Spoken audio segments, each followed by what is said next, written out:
قیامت کی بڑی علامت دجال کا نکلنا ہے۔ احادیث مبارکہ میں دجال کا ذکر بڑی وضاحت سے آیا ہے، اور کمال کی بات یہ ہے کہ ہر نبی علیہ الصلوۃ والسلام نے دجال کے فتنے سے اپنی امت کو ڈرایا ہے۔ دجال ابھی آیا نہیں ہے اور کسی کو پتا نہیں ہے کہ اس وقت وہ کہاں ہے، لیکن روئے زمین پر ایک صحابی ایسے گزرے ہیں جنہوں نے دجال کو دیکھا بھی ہے، اس سے ملاقات بھی کی ہے اور اس سے بات چیت بھی کی ہے۔ ایک مرتبہ پیارے آقا علیہ الصلوۃ والسلام نے اچانک اپنے صحابہ کرام کو جمع فرمایا اور خطبہ دینے کے لیے ممبر پر تشریف فرما ہو گئے۔ تو نبی کریم علیہ الصلوۃ والسلام نے فرمایا کہ تمیم داری نے مجھے بتایا کہ وہ 30 افراد تھے اور ایک شپ میں، ایک کشتی میں سفر کر رہے تھے کہ طوفان آ گیا اور وہ بھٹک گئے۔ تقریباً مہینہ بھر وہ سمندر میں گھومتے رہے اور ایک دن سورج غروب ہونے کے وقت ایک نامعلوم آئلینڈ پر پہنچے۔ انہیں وہاں سیاہ رنگ کی مخلوق نظر آئی جس کے جسم پر بال بہت زیادہ تھے۔ انہوں نے اس سے پوچھا کہ تم کون ہو؟ اس نے کہا میں جاسوس ہوں، تو کہا کہ ہمیں اپنے بارے میں کچھ بتاؤ۔ اس نے کہا کہ نہ میں تمہیں کچھ بتاؤں گا نہ تم سے کچھ سنوں گا، تم اس بت خانے میں جاؤ، وہاں ایک شخص تمہارا بڑی بے چینی سے ویٹ کر رہا ہے، وہی تمہیں کچھ سنائے گا بھی بتائے گا بھی۔ پھر وہ سب اندر چلے گئے۔ وہاں ایک شخص سختی کے ساتھ زنجیروں میں جکڑا ہوا تھا۔ اس نے پوچھا کہ تم لوگ کون ہو اور کہاں سے آئے ہو؟ جواب دیا کہ شام سے آئے ہیں۔ اس نے پوچھا کہ عرب کا کیا حال ہے؟ اور ایک شخص وہاں پیدا ہونا تھا، اس کا کیا حال ہے؟ یعنی نبی پاک علیہ الصلوۃ والسلام کے بارے میں پوچھا۔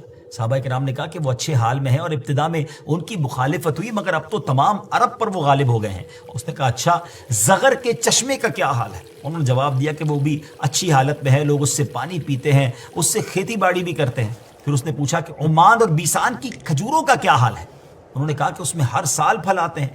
یہ سن کر اس شخص نے 3 چیخیں ماری اور بولا کہ میں دجال ہوں، کہتا ہے ان قریب میں آزاد ہو جاؤں گا اور زمین کا چپا چپا گھوموں گا اور اس کا کوئی حصہ نہیں چھوڑوں گا سوائے طیبہ کے، کیونکہ مجھ میں وہاں جانے کی طاقت، وہاں جانے کی پاور نہ ہوگی۔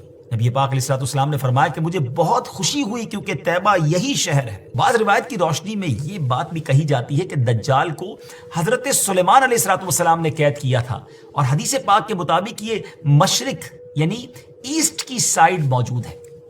دجال کا فتنہ تاریخ انسانی کی ابتدا سے لے کر انتہا تک تمام فتنوں سے بڑا اور خطرناک فتنہ ہے۔ مختلف احادیث میں دجال کا جو حلیہ بتایا گیا ہے وہ یہ ہے کہ دجال ایک جوان مرد ہوگا، لمبا قد ہوگا، جسم بہت موٹا ہوگا، ایک آنکھ سے کانا ہوگا اور ایک کانی آنکھ ایسی ہوگی جیسے پھولا ہوا انگور، اور جبکہ اس کی ایک آنکھ خون آلود ہوگی۔ اس کا سینہ چوڑا ہوگا اور ذرا سا اندر کی طرف دھسا ہوا ہوگا۔ دجال کی پیشانی چوڑی ہوگی اور دونوں آنکھوں کے درمیان کاف فا را یعنی کافر لکھا ہوگا۔ دجال کے نکلنے سے پہلے دنیا بہت بری حالت میں ہوگی۔ اس کے نکلنے سے 3 سال پہلے سے اس دنیا میں خشک سالی پھیل جائے گی، خشک سالی کا گویا سال پھیل جائے گا۔ علمی اور روحانی قحط بھی برپا ہوگا، دین کے معاملے میں لوگوں میں کمزوری پیدا ہو چکی ہوگی، علماء اور دیندار لوگوں کی قلت ہوگی۔ تب دجال ایسٹ کی سائڈ سے اصبہان یا خراسان نامی شہر سے نکلے گا اور زمین پر 40 دن رہے گا، جن میں سے ایک دن 1 سال کے برابر ہوگا، اور ایک دن 1 ماہ کے برابر، اور اگلا دن 1 ہفتے کے برابر، جبکہ باقی دن سال کے عام دنوں کی طرح ہوں گے۔ اس مدت میں دجال اپنے گدھے پر سوار ہو کر ساری دنیا کا چکر لگائے گا۔ دجال کے ان فتنوں کی وجہ سے اہل ایمان سخت پریشان اور تنگی کے عالم میں بھاگ کر دخان نامی ایک پہاڑ میں پناہ لیے ہوئے ہوں گے، لیکن دجال ان کا پیچھا کر کے پہاڑ کا گھیرا کرے گا۔ تب اللہ پاک حضرت سیدنا عیسیٰ علیہ نبینا علیہ الصلوۃ والسلام کو نازل فرمائے گا۔ جب حضرت عیسیٰ علیہ الصلوۃ والسلام اس دنیا میں آ جائیں گے تو ان کو دیکھتے ہی دجال ایسے گھلے گا، میلٹ ہوگا، جیسے پانی میں نمک گھلتا ہے، میلٹ ہوتا ہے۔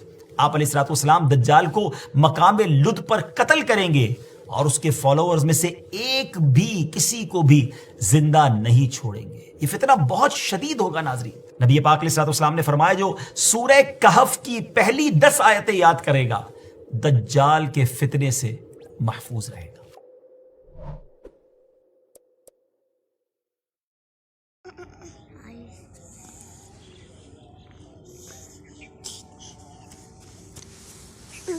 چلے